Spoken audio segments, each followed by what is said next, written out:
horrible in relationships. You would think I'm great, right? But I mean, I suck in relationships like that. But no, I come from that kind of world where everything was dog eat dog. If you had money, if you had jewelry, and if you couldn't defend your stuff or protect it, you were getting taken. You were going to get killed. And all my life I've seen murders and robberies, and I became a part of that. And I took the choice to become a part of it because when you think about it, I have a brother who's like one of the top trauma surgeons in the country. I had a sister that was a teacher before she passed. And so I come from a very educated background. I never passed the 9th grade because I was just so entrenched into the street world. I was just really allured to that. That was really what I wanted to be because you saw instant gratification as far as respect was concerned in the street world. I didn't have much patience, and that's what I wanted. So I started getting involved with crime at a young age. My first arrest, I guess I was, 10 years old, my first arrest. Pickpocket, jostling. And so when I went to the institution, I realized I'm in this reform. All my friends are here. Everybody that saw me in the streets, pickpocketing, other guys from different boroughs, and I got addicted to it even more. So I wasn't afraid to go to jail anymore. And so I became a more advanced criminal, so to speak. I remember one day we were in a house, we were robbing somebody's house, and I thought I was talking to my friend. Somebody was whispering. I thought I was talking to my friend, and it was someone else in the house. And I thought I was talking to my friend. So as I told him I heard somebody, we both were leaving the house, and my friend, who thinks he's a professional, he tried to lock the door, but the guy came, opened the door, and blew his brains out right there. Oof. Yeah, and I ran. I was 12, he must have been 14. I ran, because that's what you do, you try to get away. And I ran, and you would think that God, that would just send somebody straight. That same that me and my other friends, we hooked up a little bit later, let's get another house. And that's just what it was. This is how we lived our life. Yeah, I'm one of those guys. So I went away in this other prison institution, and it's called Tryon. So I'm in Tryon, and I'm kind of like a badass guy. So somebody said something, or he pulled at my hat, so I stabbed some guy, and I went to another correction. Then I went there. I got introduced to a German by the name of Bobby Student. He started teaching me how to box because I thought I was a tough guy. I didn't know anything about being a tough guy, but I thought I was. And so I went there, and it was so ironic. He didn't want me to go because I kept improving. I broke his nose, and he was a professional fighter, and I'm 12 years old.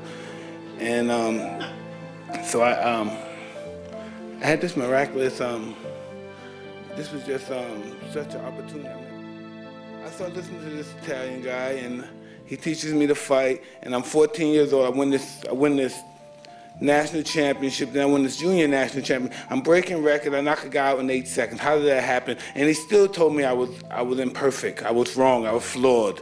So I didn't know how that worked, and I just started listening to him. I said, when I went back home, I was getting ready to do some more robberies, because every now and then I would go back to Brooklyn and do robberies and come back, because the state was paying them like $150 a month, and that wasn't even paying for my pants and my sneakers. So I always went back home and did robberies and came back with nice clothes and told them that my friends gave me these clothes because their older brother can't fit them anymore, something like that, some ridiculous story. And one day when we were going to do another robbery, a friend of mine was telling me, no, you're with those white people, Mike, stay with them. These people love you, Mike. I saw you win this champion, they love you. So my friend had told me that me and him was together one day, we went by a dice game, and we know these guys. These are our friends, guys we grew up with. But something was different. I saw them when we looked at the dice game. We didn't gamble, but they looked at each other. No one said hi. I said, what's up? Everybody said hi to me, but they didn't talk to him. And so we left, and a week later they told me that they killed them. And so ever since my friend died, I stayed up there, and I never came back, and I became successful. And I became champion at 20 years old, the youngest champion ever. I won titles. I had everything in the world, but I still had that darkness in me. I had hundreds of millions, I had money, but I still had that darkness in me. That darkness wasn't out of me yet. And I got in a whole bunch of trouble. I got involved with people who had made me no good. And I lost a lot of money. I kept getting lawsuits. Lawsuits this, lawsuit here, lawsuit here. Most of my money I've tricked off on lawsuits. You know what I mean? You know what I mean? You could listen. If I spend $250 million on girls and trips and clothes, that's nothing to what I did on lawsuits, okay? You have to understand, me being behind prison is going to be a lot different than the average person being behind prison. It was not pretty, you seen, everything I'm talking is true, It's not, you don't see like guys walking around, everybody getting stabbed and raped because you're locked down. You don't touch nobody else. You're locked down. There's very few people to trust you that are out. But normally you're locked down 23 hours a day. You're in a cell. And then when you go to the hole and they lock you in the hole, well, me at least, when they lock me in the hole, you're supposed to get your 1 hour of recreation. So I'm thinking I'm gonna go to the yard. So they just put a cage to my cell, and they put a cage, then you come out in the cell, the cage is this big, so you just walk for an hour like this, and that's your recreation. And for me, some jails have, I guess, higher security rates. It's just not nice. People go insane, people go to hospitals, people die in prison. We have a gym there, and we work out the kids. Everybody has the program down there, and that's where we hang out with the kids. We work there, and of course it's after school, Mario. The kids have to go to school. But we have that, and we have most of the kids, they work there as well. So they get prepared for the workplace, and they're gonna have jobs, and this is pretty awesome. And it's really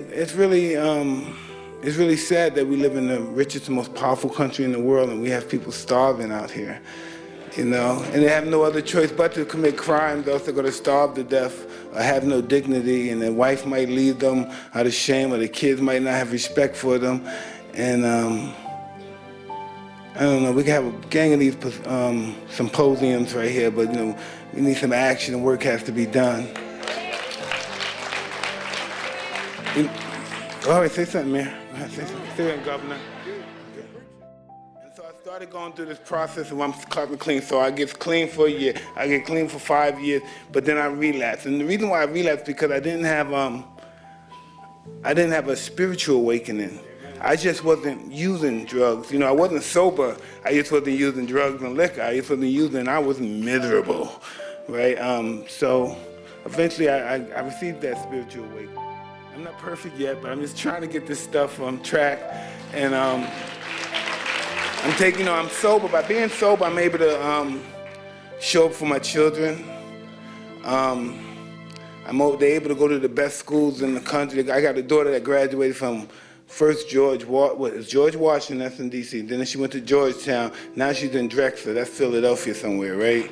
Well, she's in Drexel now. I got a daughter. My 19-year-old is in NYU. She's a director and stuff. I have this other young kid. He's trying to go to where's he trying to go? This guy, he's a character. I have an 18-year-old son that me and him, we crash. We just don't get it. Something's wrong there. I don't understand that yet. But I'm just happy that I'm able to put them in that position. I have I'm really grateful for my life now. I'm really grateful. I'm really,